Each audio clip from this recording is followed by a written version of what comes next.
Was because she said. It was, yes. Yeah, right. All right, so would someone like to make a motion? Oh, wait, there's three of us, yeah. Make a motion to approve the I agenda? will make All that right, motion by Frank. second. Who's taking minutes? Is that me? That's me. I'm doing it right now. You are? Okay, thank you. All right, we have a motion, a second. All in favor signify by saying aye. Aye. Aye, opposed? All right, we have an agenda.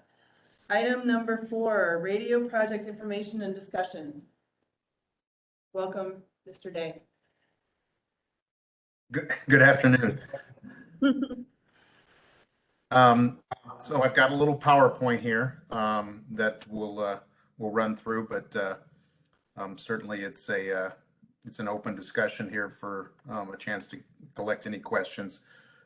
We've had the proposals here, the responses to the RFP for a little over a week now, and I've had a chance to kind of summarize them and see some of the details, but certainly have some additional questions that we're trying to build towards, and then to answer anyone else's questions. So one of the things that I wanted to touch on, just for everybody's understanding, again, this is an RFP, so request for proposal. These are not bids. They certainly, have different designs. There's different characteristics depending on the vendor equipment. But, ultimately the county's looking for the best system for Richland County. And that can be for many factors, but you're looking for the best system. You're looking for a strong support of that system. And we're also looking at, understanding the operational costs of that system over 10 years. Even though that's not part of the initial contract, it's important to understand how you're going to have to support this system for 10 plus years, hopefully, maybe 15. And so we try and factor some of those understandings as far as cost for towers, cost for spaces, maintenance contracts, into at least the evaluation piece. But we're not always talking about those numbers, but sometimes we have them in the evaluation process. So let me see if I can get my PowerPoint to show up here. Let's see, share screen.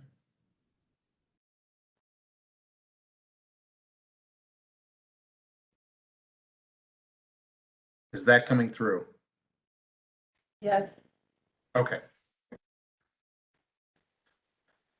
So again, just got about a 15 slide or PowerPoint here through the current system information in there. Hopefully, I don't think anybody's got too many questions on it, but I think it's important to mention. You've got the basically the standalone repeater system that you use today, 5 to 6 sites, depending on which channel.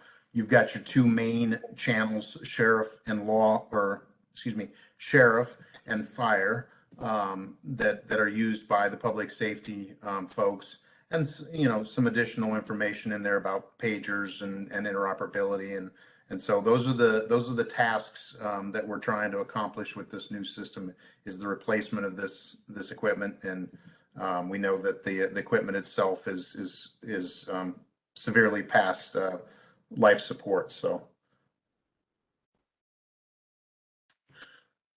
the RFP itself, a couple of understandings about the RFP we put out.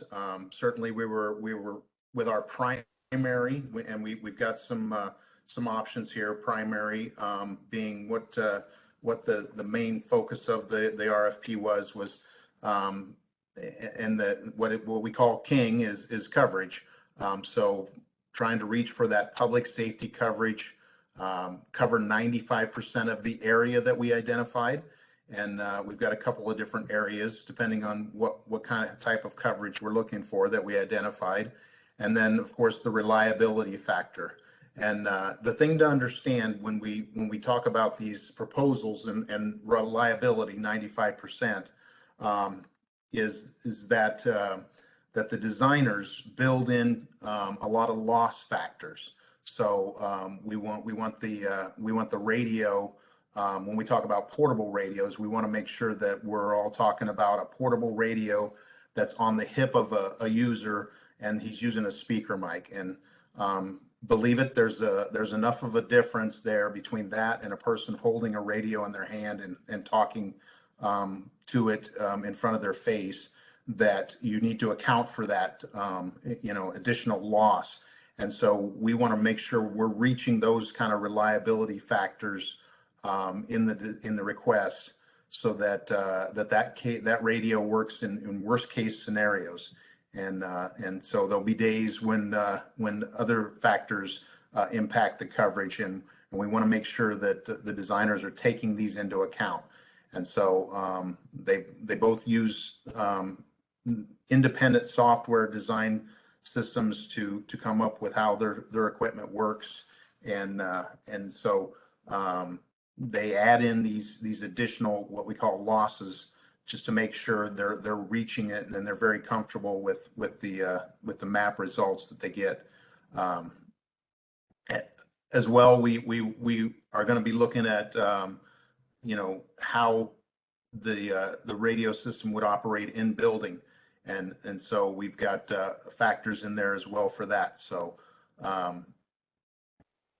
couple of the borders, obviously the county border is our main focus for portable radio coverage in building, in residential building. And so we've drawn that out to get that level of coverage, that 95% area or 95% of that area. And then we've also added a secondary area of the county borders plus 1 mile.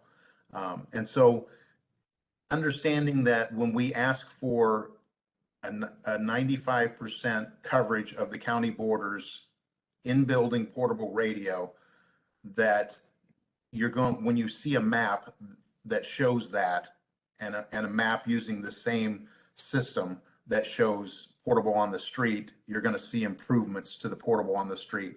And then of course you're going to see improvements to the mobile coverage, because both of those types of operation are an improvement to in-building coverage. So keep that in mind as you look at some of the maps that will show up here in a little bit. So the other key areas in the RFP request were the number of channels, and we made the primary request to ask for 4 repeater channels instead of the 2 that you have operation today. And so we asked for that those additional 2 to be kind of built into the designs. We have made some alternate requests to even add a 5th one, and ideally I think we did that just to kind of bring in an understanding of what maybe channels cost on the vendor system, or even the possibility of reducing the 4 down to 3. So that's one of the areas that we hope have gathered enough information to kind of give you an understanding of is how much capacity you want to build into the system. Of course, keep in mind these will be voted simulcast networks. So whenever we talk about multiple sites now, the difference between the new system and the old system is all those sites are going to be working in conjunction with each other. So whenever somebody talks on their portable radio or mobile radio out in the field, it's captured by multiple sites, and that best audio is sent to the system and then repeated by all sites that are part of the simulcast system. So you get that robustness of receive and that robustness of transmit out that you don't have in today's system, where you're essentially most of the time just using a single repeater site to communicate. And of course, we've got a lot of details that go into making this a public safety system. We ask for reliability. We want to make sure that there's no single point of failures into the system, or we understand what those failures could be. So we try and back up all the equipment with generators or backup power. We we asked them to provide reliability in the system so that if one piece of equipment fails, there's another one to take over. And, while we receive alarms and we're able to go out and fix the failed piece of equipment before the system itself is actually impacted, and the radio users can feel a lack of coverage or a lack of operational use of the system. So those are all in there as well. And so we certainly have some of the other big pieces that play a key role in the system designs. One of the understandings about our alternate requests, and so along with our primary request for these things, we provided an option for the vendors to respond with alternate proposals. And kind of the key thing we said there is again, we don't want to impact the reliability of the system.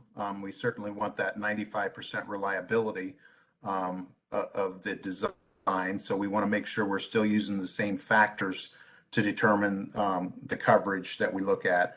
But we may want to dial back the 95% area of the county, and in doing so, we want to see some type of financial gain off of the system design.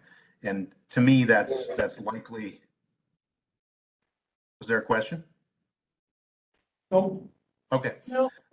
To me, that's likely seeing a savings of a couple of towers in the design, and certainly there can be other factors that impact that. But what was our goal with an alternate, was to try and look at how a little less coverage area would impact maybe the overall cost of the system. So, questions? Not at this point. All right, so we did receive two proposals from the vendors that we had kind of identified in our preliminary meetings, Baycom and General Communications. These are two vendors the county is familiar with and have done business with in the past. Baycom is a Motorola Solutions dealer. Motorola for a lot of years has been considered the industry leader in radio communications. And then of course, General Communications is a kind of a Harris radio dealer, one of the other major players in the radio communications market. And they also use and sell and service equipment from a company called Tate Communications, which actually would be kind of considered one of the big four in the radio market. And so Tate's a New Zealand company that have made a lot of products used in the United States as well. So that's those are the two types of systems that the vendors have used to design the major components of the radio repeater networks. And then of course we've got some understanding of ongoing support there. We've got a couple of timelines that have been proposed. So we still see this project as, from vendor or from contract signing, probably an 18 to 24 month process at least. There's always the big piece in one of these projects is the civil piece of this, and we certainly won't know that for a little while until we get to a more better understanding of exactly what design we'll be using. Keep in mind that when we look at these designs that we've received so far, these are what we would consider paper designs. The vendors have gone out, they've done a little bit of research, but they're proposing tower sites they're proposing antenna locations on those tower sites, and they have not actually gone to the tower owner and asked if they could site those antennas on the tower itself, or even at the heights that they've recommended. So that next step in the process, after you find a vendor, is what we call the detailed design. And certainly sometimes there's some changes in the design when you do that. Certainly those can be caused by, you know, a tower owner that's not interested in having a renter, or many other factors. There could be a tower that's not capable of holding the equipment. That has to get vetted out after you actually engage a civil engineer to do a structural analysis on a tower. So there's a cost there, and certainly the vendors haven't gone out and done that at this point, because there's just not enough understanding that they'll be using the appropriate sites. So and a lot of times tower owners want to talk to the actual you know, county or the folks that are leasing the tower, so they won't even engage some of these. But these folks know, I think, some of the tower owners that they're proposing in these systems. So we've got with our two vendors, we actually have kind of organized between their primary proposals and their alternate proposals into 5 different proposals to be considered here in our review process, and that's where we're kind of building our evaluation report around.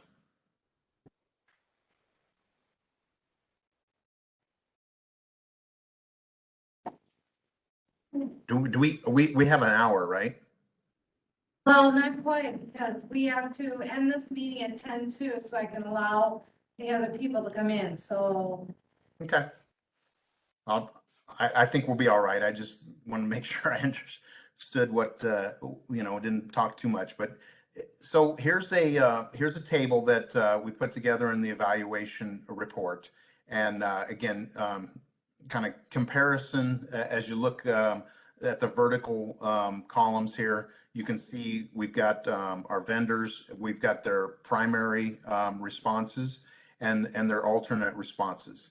And so then with the rows, we're trying to kind of put together the key elements of the systems proposed, and then make a comparison so that it's easy to kind of understand what you're looking at. Again, you kind of, as you look at so many different documents here, you got to kind of go back and remember, because again, these don't match up perfectly. And so sometimes, you know, when you get down to looking at the bottom dollar, you got to know what you're buying, because obviously sometimes you're buying a little more stuff, or sometimes you're buying a little less stuff. So a savings may not be a savings. So, but again, kind of the key understanding about the systems with these two primary responses here. You've got your 4 channels in the design. And again, we're looking at digital, operating those in a P25 digital and the simulcast operation.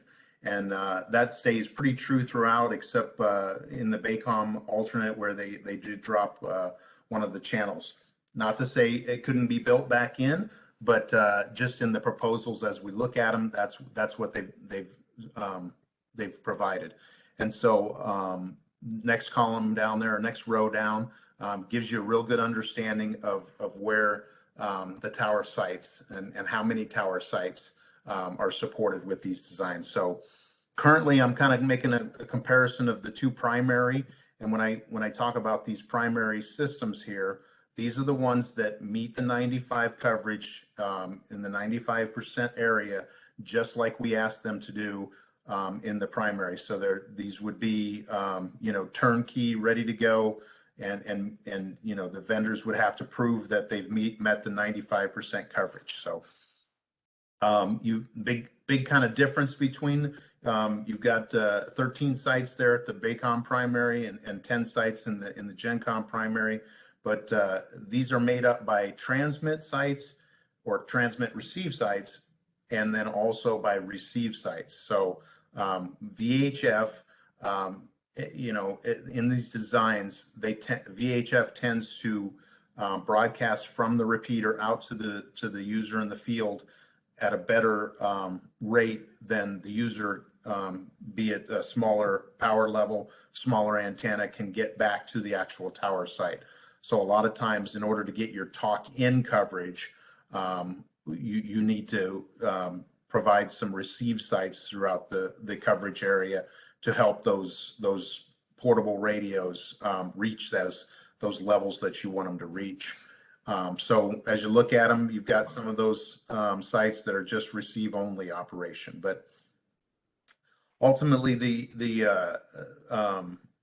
other designs, as you look at them, and as you'll see as we go down and look at some of the tower sites, essentially what they've done, and I think this is true for both vendors here, they've kind of taken their original design and they've seen where they can cut out, you know, identified sites. They haven't really redesigned to a different level. They've just kind of taken their original design and said, okay, if I pare down, if I take away some of my receive sites, if I get rid of a couple of my transmit sites, maybe this is what the alternate may look like.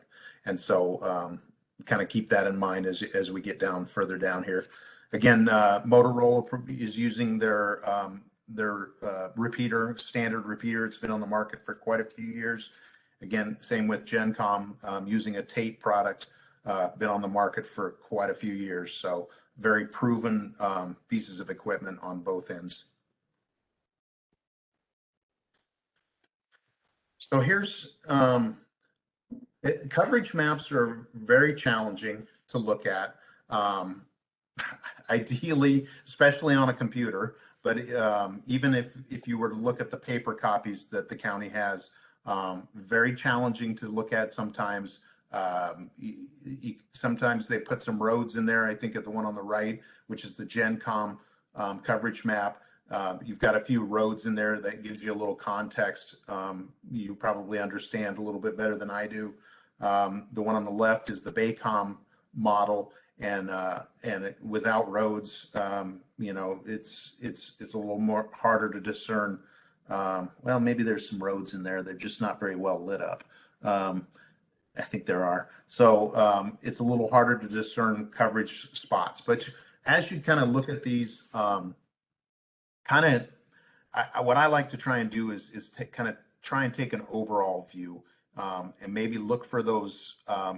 When you look at the map on the left, the areas in white would be considered areas, and this is an important factor to remember. These are areas that are not considered 95% reliable. So they could be coverage there. It just doesn't meet the coverage level that we're asking for, so they can't put it in the map.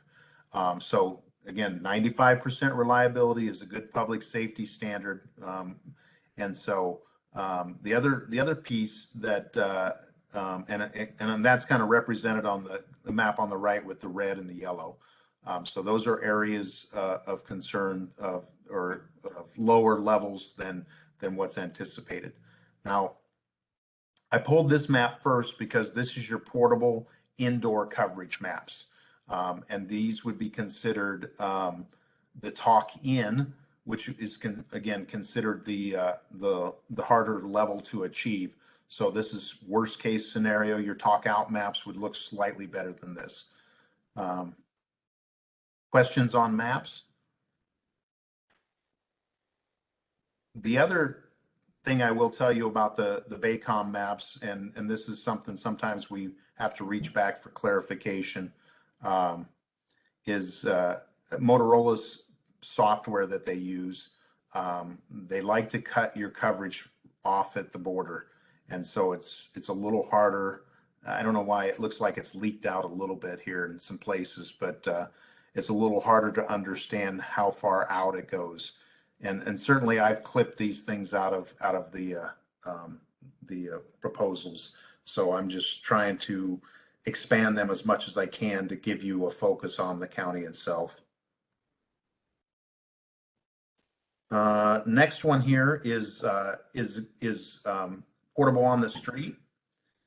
So a little bit better, as you can see, if I do a quick comparison here, you'll see kind of an improvement. Again, the portable in the building would be the worst case scenario. Portable on the street should operate better. Mobile radios would probably, if you looked at the mobile maps, you would probably see no area whatsoever in the county that wasn't identified as meeting 95% coverage, or maybe some dots here and there.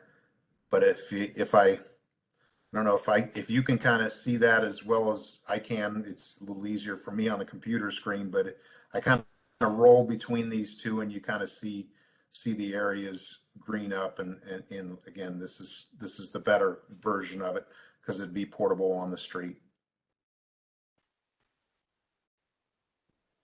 Then I've got this third map. I've got I pulled some of the alternate indoor coverages, and so you can see as you look at these maps, you'll see the towers have been eliminated on the left map and both maps really. The towers that are no longer in the design have been eliminated. So now instead of the 13 site design for Baycom, you've got eight sites showing there, and as you can see, you start to see some areas that they're starting to fall below, greater areas falling below the 95% reliability.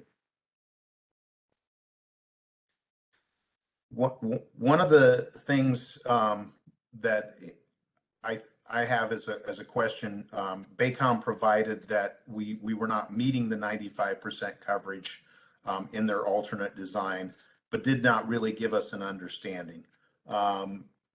GenCom kind of provided the actual percentage, which they show as barely being below 95% in their, I think this is their 9-site design on the right here.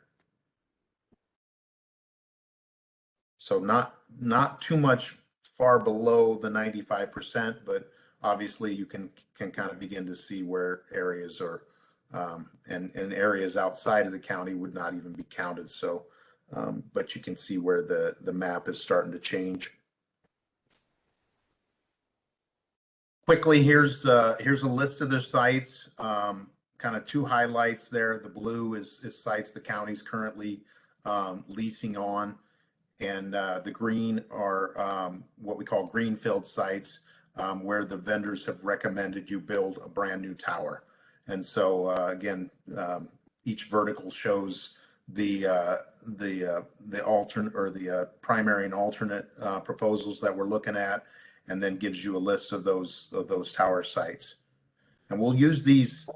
One of the understandings, as you see our evaluation get completed, is when we evaluate civils in these proposals, we take that completely out of the hands of the vendors. So when we put in lease numbers, when we put in costs of new towers, costs of shelters, costs of generators, we're using a standard for, say, the generator, and we're applying that standard to everybody's design, so that those are being, this is not part of their contract. And so we don't want them to try and, pretend like these costs are not very expensive in their design. And so we want to use a common standard for those for each design and make sure we evaluate them. So obviously the site or the proposal that has 13 sites, their civil costs are going to be greater than say their design that has 8 sites. And again, we use for greenfield sites, we use a price per foot on a tower, and then we apply it towards whatever tower height the vendor has told us that they need in that area.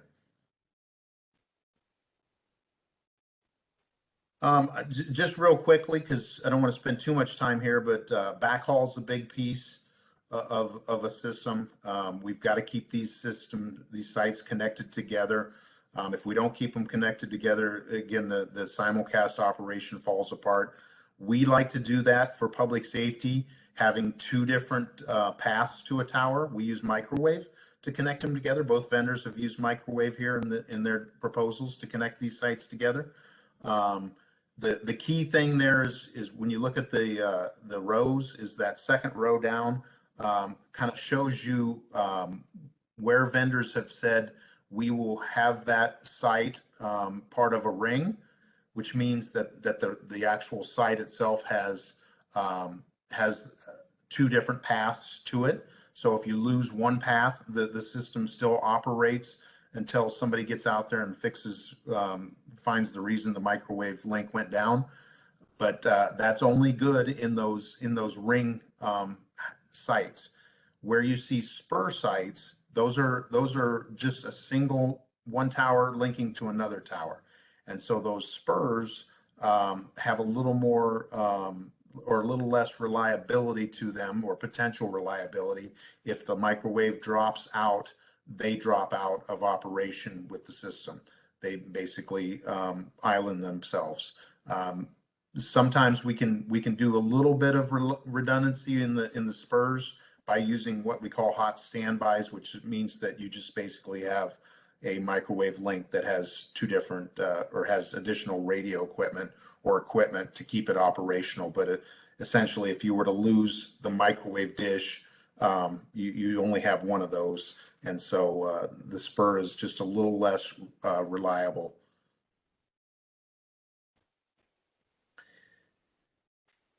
So briefly here with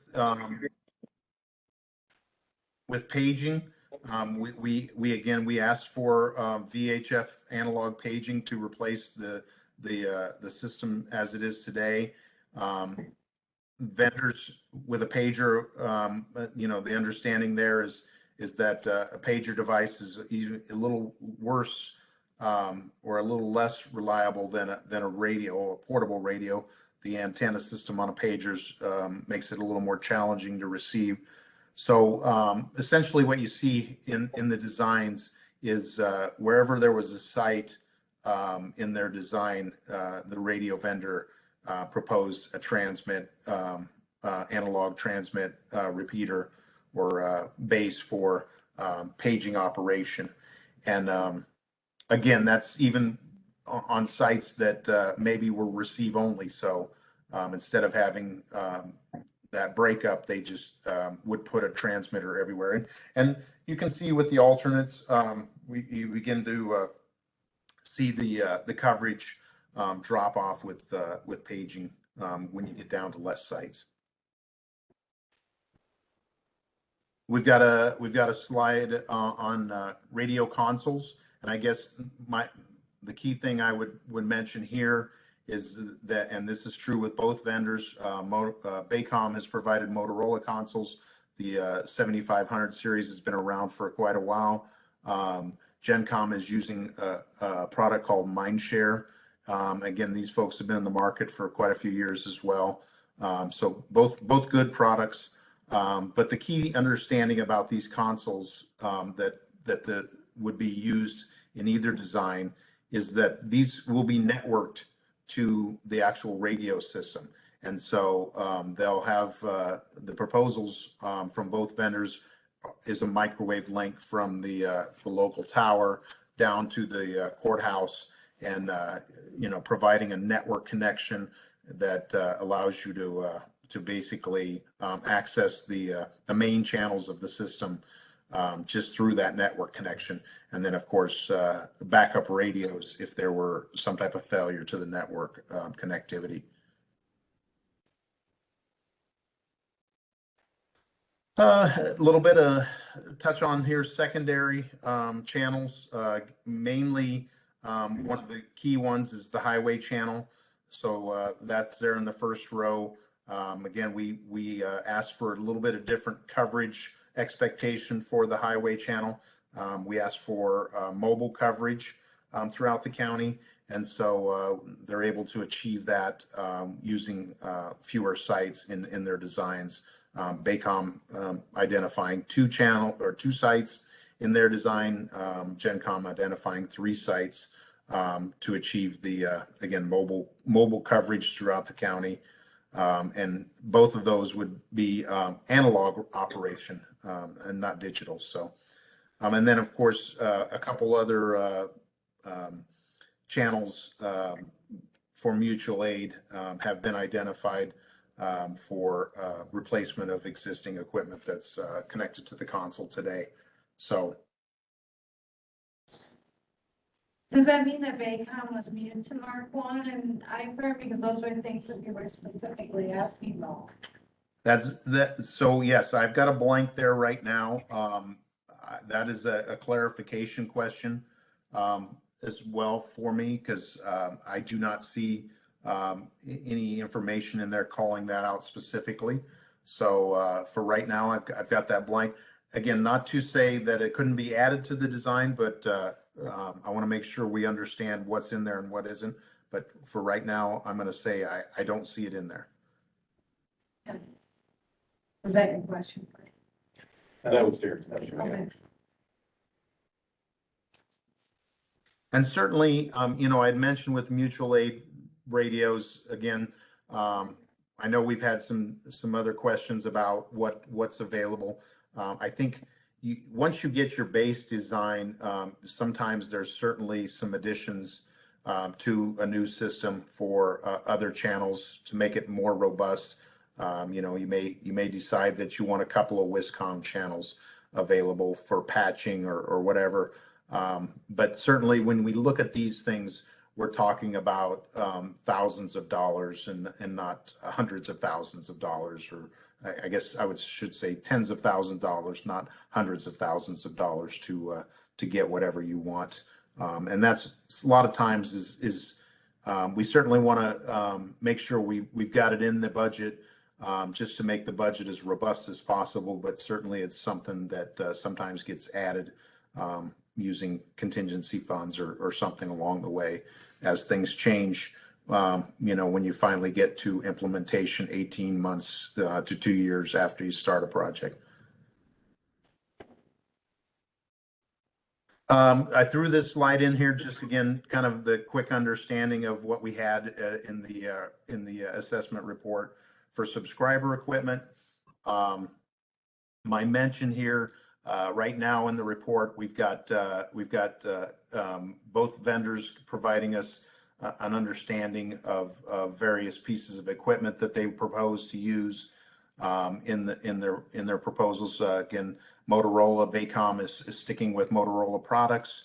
GenCom, being a Harris dealer, uses some of the Harris products for their higher tiered equipment, and then some of the Tate products for their mid-tier, low-tier products. And as you can see on the first column there, I've kind of thrown in the numbers of what we had requested in the proposal. This a lot of times is a big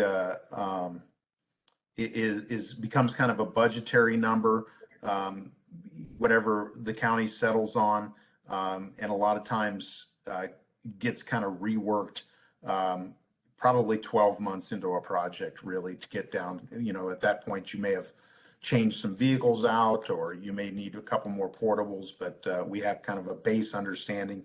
Comes that pool of money that the actual need is built from. So this slide I threw in, this is I wanted to kind of give you a takeaway of how we build kind of a project budget is essentially what this is built. So again, we're evaluating 5 proposals. We know 2 are primary, 3 alternates. It's kind of, as we're also working with the budget folks to kind of understand any borrowing need and timelines. I did my best to put together a budget understanding form the other day. And as I described to them, I've taken kind of the high bid out and I've taken kind of the low bid out. And this is the average of the 3 remaining bids. And so really, this is where I think you're kind of at this point until we get some of our questions answered. And as you can see with the highlighted totals, this is kind of how we break it down. Again, the first line item there, the vendor system, the radio vendor system Again, this is what we think it's going to take to build the system itself. Maybe have the subscriber equipment. Then that next line item is just a budgetary number, again, for professional services, civil engineer, consulting services for the project. Dropping down to that third line item, civil vendor totals. This at this point, again, is just a budget. It's strictly based on what we have used to evaluate the radio system designs. And so that number will remain budgetary until we actually get a vendor to respond to a request for bid, likely again 12 months from now, or 12 months from signing your radio vendor contract. So we want to try and put the best numbers we can forward, but again, these are just budgetary numbers. And then that final row down there of totals is what we call contingency money, just like building a building.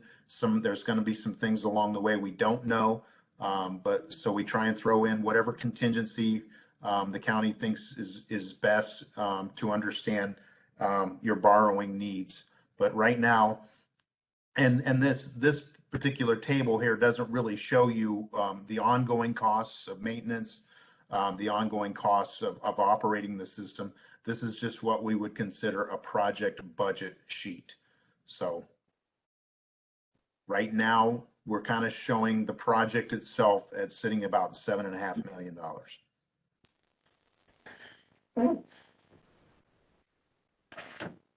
A couple of, you got more there yet? Yeah, go ahead. Before you ask this, just want to let you know that he's been talking to us with more details, and so you'll be hearing more. So don't think that we started without you. He's going to start over when everyone else shows up. Okay, go ahead, Mike, or Frank. Okay. So one of the things I saw in there is that you said the jail doors are additional. Was there any pricing for that into the council, into the dispatch council? We have not folded anything in there just yet. No, we still don't believe that's a large piece. Again, I'm hoping we're talking about tens of thousands, but we're not 100% sure. But we have not folded that in. This particular budget sheet is again, we want to try and answer some more questions about the radio system itself, which will then hopefully clarify even some of the things that we have to carry as a budget. But and so that is definitely one of those pieces that needs to be hopefully shored up before we get to what we call a better budget number. Okay. The other thing I also have a question on is you said there's a single spurt of the PSAP.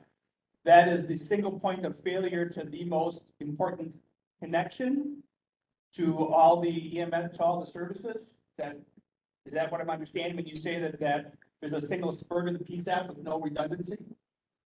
Yeah, it's certainly one of the vendors has proposed a fiber connectivity as well there, but as an option. But yes, you're right. There is some potential for that to be a single point of failure, or again, you can lose the console connectivity to the system.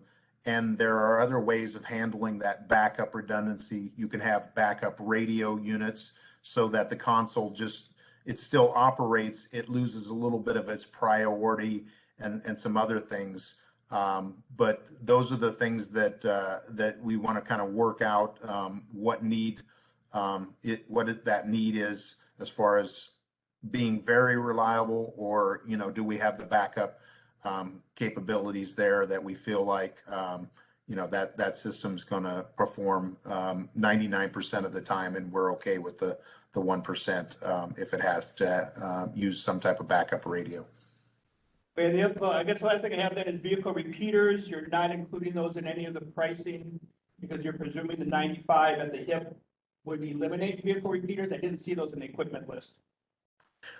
They do have, we had received some pricing for vehicle repeaters, but no, you're right. At this time, I mean, as far as using them as a piece of the system, you certainly could back down the design levels if you were to try and rely on vehicular repeaters. Now, the challenge there with vehicular repeaters, especially, is it can be very challenging to run a lot of them, and how you run them with your various services, law enforcement, fire and EMS really have a challenge relying on them. But certainly at this time, yeah, we're probably looking more towards having the robust system that allows the portable radio to operate on without a vehicular repeater. Right, and I was not indicating we should consider that. I was just wondering, because I know some agencies do use them, if that would be a continued operation, but it sounds like those would be eliminated under these proposals. Yes. Go ahead. Mike, Yep. when you're talking about a digital system, are you saying the system is gonna be operating under like phase 1 protocol, or are you talking about phase 2 where it's gotta be radios that are TDMA compatible? So this system is phase 1 because it's a conventional system. In today's world, phase 2, for those folks who don't kind of understand the difference between phase 1 and phase 2 and P25, phase 1 just means that if you have a frequency, you get to have one conversation on that frequency.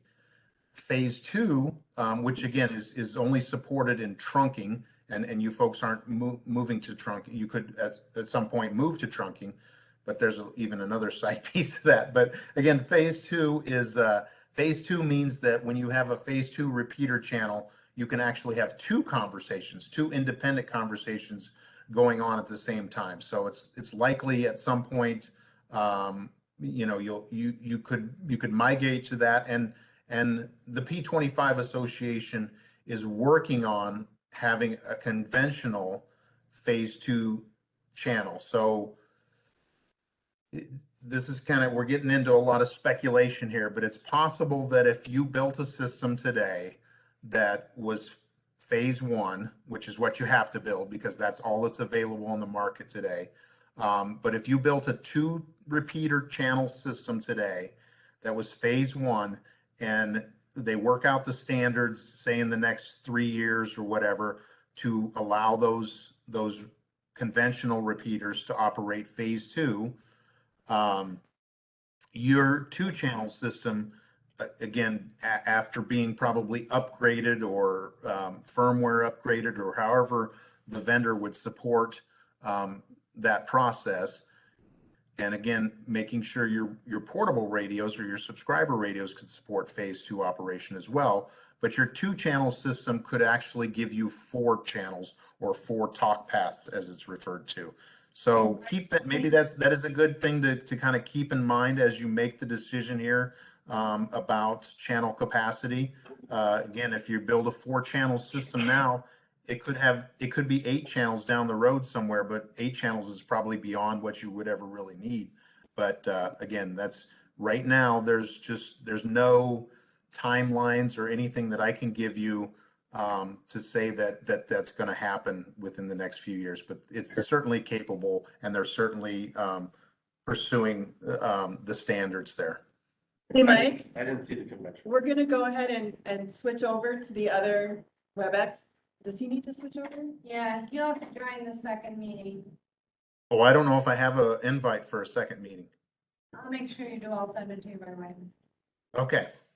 And we'll do this again? Yep, you'll just Okay. join it for one.